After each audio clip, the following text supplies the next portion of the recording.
Good evening, everyone. Dan here with a rare Saturday night video. Now, the reason I'm broadcasting on Saturday night is one, my normal plans for Saturday night got canceled, and two, we had the introduction of an important character into the MCU yesterday, or on the last episode of Falcon and the Winter Soldier, and I'm seeing a lot of speculation based on this character with the assumption of just a tiny part of the character's history as being the important part.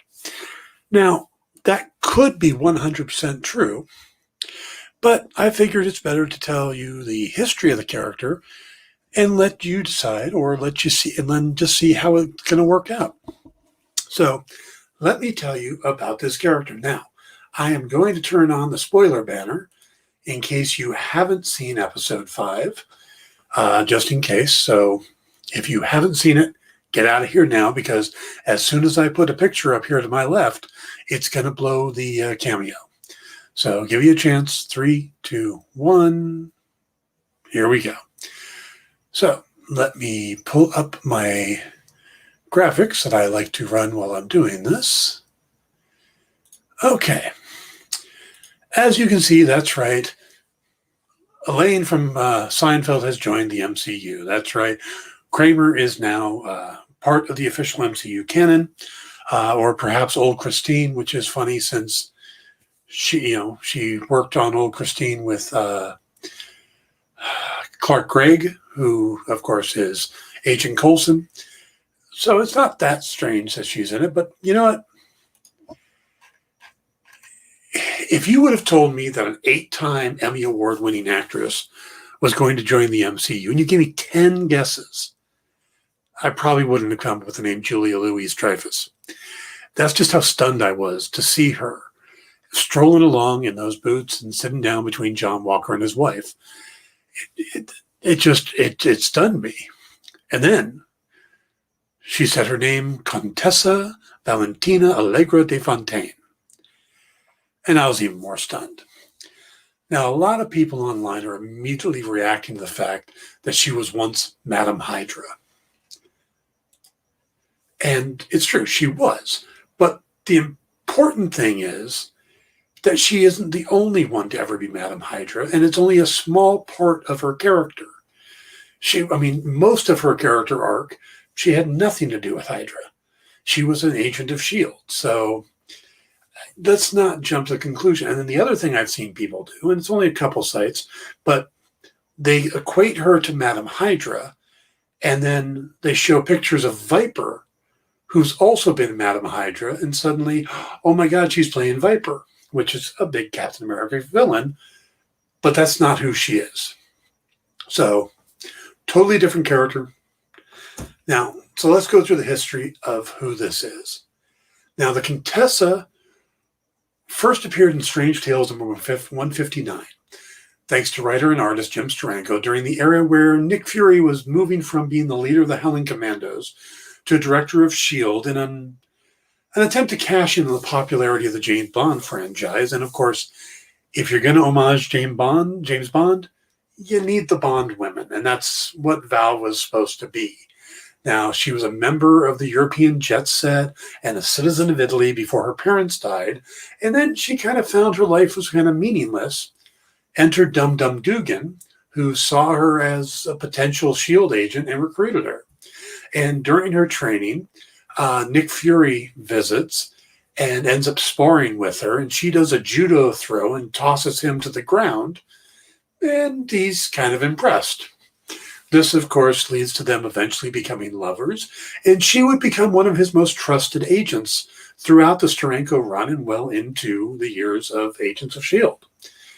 Now, she would also go on to lead the agency's all-female team, FemForce, which also included Sharon Carter, which is interesting because Sharon Carter being in the current Falcon and Winter Soldier series. But when Fury discovers that S.H.I.E.L.D. has been infiltrated and has, he kind of shuts everything down and everything goes, spreads out, Val is then sent to the UK to be the liaison, and she ends up supporting the British hero Union Jack, along with a couple other characters of European or Middle Eastern background. And that becomes her thing for a while. She also helps co-author the British version of the Superhuman Registration Act and goes around explaining to the British heroes what it means to them, like Captain Britain and stuff like that.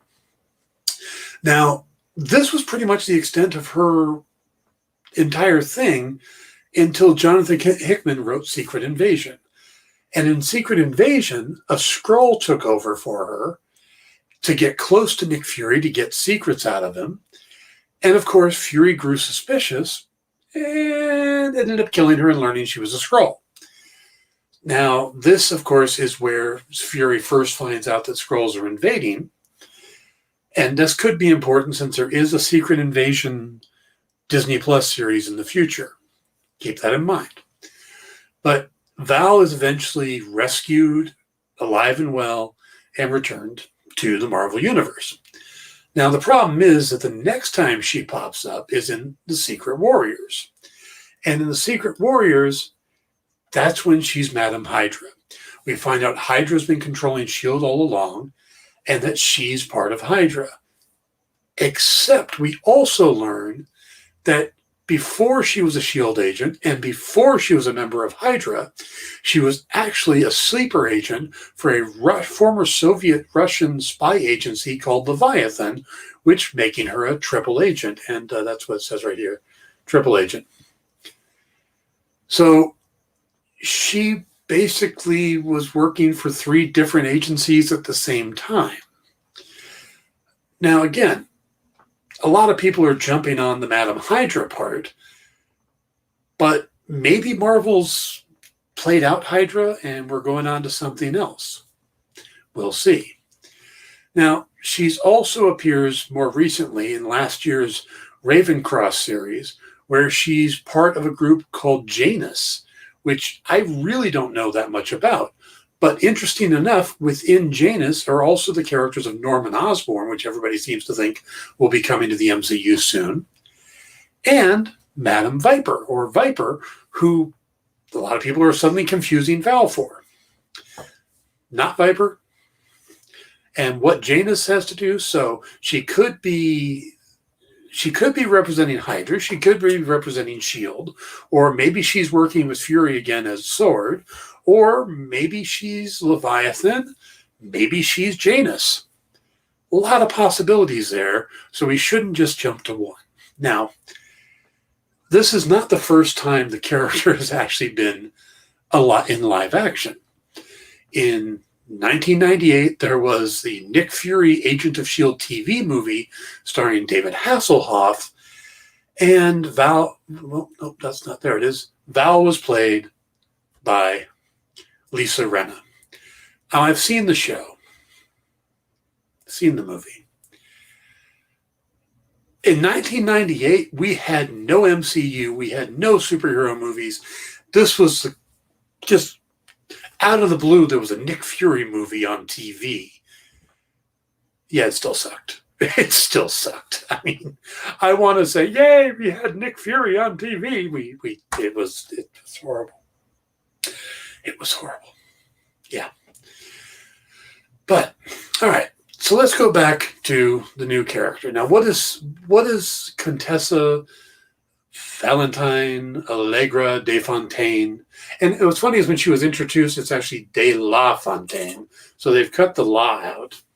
But what does she mean to the MCU? Well, according to Vanity Fair, she was supposed to debut in Black Widow. So that film got delayed multiple times, and now it's not coming out until July. So maybe we were supposed to already know who she is, and that cameo scene was supposed to make a lot more sense to us because we would already have seen her in Black Widow. And what would she be doing in Black Widow? Well, here it seems like she's recruiting John Walker. Well, maybe she was recruiting somebody out of the Black Widow movie. Taskmaster, Yelena Belova, the blonde-haired Black Widow sister. Maybe she's going around putting together a team of heroes, darker heroes, in the same way that Fury put together the Avengers. Maybe she's putting together a Dark Avengers team, or, as everyone loves to talk about, the Thunderbolts. Maybe she's working with General Ross. It's possible. She could also be working with Sharon Carter again. Maybe she's the power broker. I wouldn't put any money on that, because this would seem like a very odd way to introduce the power broker. We see her in a pop-up bizarre cameo, and then later on we see her again as the power broker. That just wouldn't make a whole lot of sense, would it? Then again, I know a lot of people are thinking that Sharon Carter is the power broker. I've been saying that Sharon Carter is involved with the Flag Smashers this whole series, and that makes more sense to me than Sharon Carter being the power broker. But again, one more episode, and hopefully they'll tell us. It could be just like with the witness protection program guy that Jimmy Woo was looking for. We never find out. Wouldn't that suck? All right. But the fact is, with Val here, her background is so diverse. She really could be in any direction. Again, she could be building the Thunderbolts. She could be building the Dark Avengers. She could be rebuilding Hydra. She could be working with Leviathan, whatever Janus is supposed to be, whatever their plans are.